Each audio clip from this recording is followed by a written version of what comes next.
10th biology का भारतीय भवन का चैप्टर फर्स्ट का जो भी अति लघु उत्तरीय प्रश्न है उन सभी को आज हम लोग हल करेंगे। तो आप लोग हमारे साथ शुरू से अंत तक बने रहिए और इन सारे क्वेश्चनों को अच्छी तरह से समझिए। तो चलिए क्लास को स्टार्ट करते हैं। तो देखिए सबसे पहला क्वेश्चन हमारा है। तो देखिए सबसे पहला क्वेश्चन कहता है क्या, कहता है कि जैव प्रक्रम किसे कहते हैं। ठीक है, क्या कहता है, जैव प्रक्रम किसे कहते हैं। तो कहता है क्या है कि जीव शरीर के अंदर होने वाली सभी जैविक क्रियाएं जिसका होना शरीर के लिए आवश्यक है और जिनके द्वारा जीवों का अनुरक्षण होता है उसे हम लोग जैव प्रक्रम कहते हैं। या जीवों के द्वारा किए गई क्रियाओं को हम लोग क्या कहते हैं, जैव प्रक्रम कहते हैं। कोई दिक्कत। चलिए अगला क्वेश्चन देखिए। तो अगला क्वेश्चन कहता है क्या कि बहुकोशिकीय जीवों में ऑक्सीजन की आवश्यकता विसरण द्वारा क्यों नहीं पूरी होती है। तो कहता है क्या कि बहुकोशिकीय जीवों में अधिक ऑक्सीजन की आवश्यकता होती है और जिसे सिर्फ फेफड़ा ही पूरा कर सकता है, इसीलिए विसरण द्वारा पूरा नहीं हो पाता है। कहता है कि जो ऑक्सीजन का जो होता है पूरा किसके द्वारा होता है, सिर्फ और सिर्फ फेफड़ा के द्वारा, उसी कारण विसरण उसे पूरा नहीं कर पाता है। अगला देखिए कहता है क्या कि जीवों में पोषण के प्रमुख दो विधियां कौन सी है। तो एक हमारा कौन सा है, स्वपोषण है, और दूसरा कौन सा है, परपोषण है। ठीक है, चलिए अगला कहता है क्या कि हरे पौधे में किस प्रकार का पोषण पाया जाता है। हरे पौधे में कौन सा है, स्वपोषण होता है, जो क्या स्वयं खाना बनाता है। अगला कहता है क्या कि जंतुओं में पोषण को कौन सी विधि पाई जाती है। तो जंतु में कौन सा होता है, परपोषण होता है, क्योंकि दूसरे पे आश्रित रहता है। अगला कहता है क्या कि तीन प्रकार के परपोषण विधियों के नाम लिखे। कौन सा होगा, तीन प्रकार कौन सा है, तो मृतजीवी है, एक परजीवी है और एक प्राणी संपोषण है। मृतजीवी कौन सा है, जो मृतजीवी का जो पोषण करता है। परजीवी मतलब जो दूसरे के कार्बन मतलब शरीर से जो भोजन प्राप्त करता है। ठीक है, चलिए अगला कहता है क्या कि संपूर्ण प्रकाश संश्लेषण की प्रक्रिया का रासायनिक समीकरण लिखें। तो उस प्रकाश संश्लेषण का समीकरण क्या होता है, तो C6H12 प्लस 12H2 सूर्य और प्रकाश और क्लोरोफिल की उपस्थिति में अभिक्रिया होता है, क्या बनता है, C6H12O6 प्लस 6H2 और क्या बनता है, 6O2 मतलब जल और ऑक्सीजन। ठीक है, और इसको क्या कहते हैं हम लोग, ग्लूकोज। ये हमारा क्या है, प्रकाश संश्लेषण की संपूर्ण अभिक्रिया है। अगला क्वेश्चन कहता है क्या कि प्रकाश संश्लेषण की प्रक्रिया में उपोत्पाद के रूप में क्या होता है, कौन सा चीज मतलब उत्पाद होता है, क्या उत्पाद, तो जल और ऑक्सीजन। कौन सा होता है, जल और ऑक्सीजन का। अगला क्वेश्चन कहता है क्या कि प्रकाश संश्लेषण की प्रक्रिया क्लोरोप्लास्ट या हरित लवक में क्यों होती है। तो कहता है क्या कि हरित लवक में क्लोरोफिल होता है जो सूर्य के प्रकाश को रासायनिक ऊर्जा में बदलने की क्षमता रखती है। मतलब जो क्लोरोफिल होता है ना, प्रकाश जो होता है उसको क्या कहता है कि रासायनिक ऊर्जा को बदलने की क्षमता रखता है। किसको, प्रकाश को रासायनिक ऊर्जा में।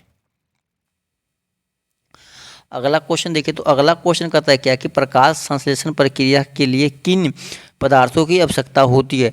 तो जल, कार्बन डाइऑक्साइड, क्लोरोफिल और सूर्य की आवश्यकता होती है। किसमें, तो प्रकाश संश्लेषण की प्रक्रिया में। कहता है क्या कि प्रकाश संश्लेषण की प्रक्रिया के पौधे कार्बन डाइऑक्साइड कहाँ से लेते हैं, तो वायुमंडल से लेते हैं। कहाँ से लेते हैं, तो वायुमंडल से लेते हैं।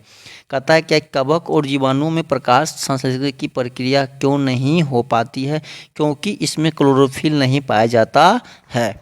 क्लोरोफिल जिसमें पाया जाएगा वहीं पे प्रकाश संश्लेषण की क्रिया हो सकती है। पोषण के दृष्टिकोण से अमीबा तथा पैरामीशियम किस प्रकार की जंतु है, तो ये प्राणी संपोषी है। ये कौन सी है, प्राणी संपोषी है। कहता है क्या कि मनुष्य का आहारनाल कौन कौन से मुख्य अंगों में बांटा गया है। तो मुख्य गुहिका, अमाशय, छोटी आंत, आंत, बड़ी आंत, मलाशय, मलद्वार इत्यादि बहुत सारे भागों में से बांटा गया है। कहता है क्या कि ग्रसनी में स्थित दो छिद्रों के नाम लिखे। कौन सा है, नील द्वार और कंठ द्वार। ये दो किस में है, तो इसमें स्थित रहता है।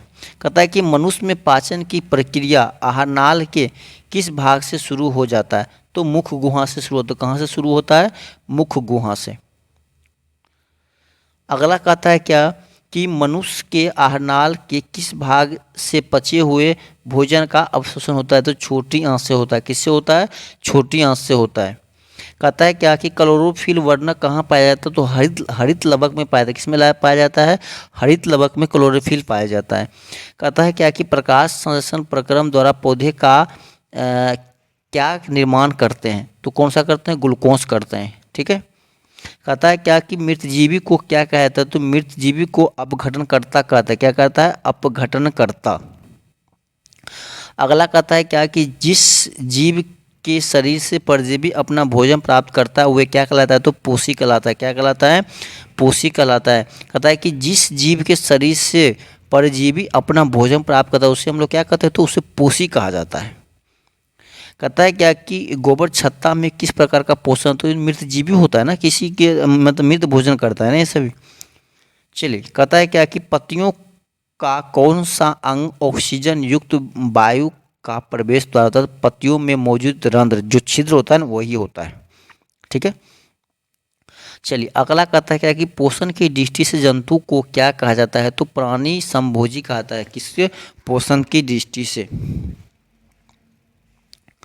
चलिए, अगला क्वेश्चन कहता है क्या कि अमीबा में भोजन का पाचन कहाँ पर होता है, तो अमीबा में भोजन का पाचन कहाँ पर होता है, तो भोजन रसधानी में। कहाँ पे होता है, तो भोजन रसधानी में।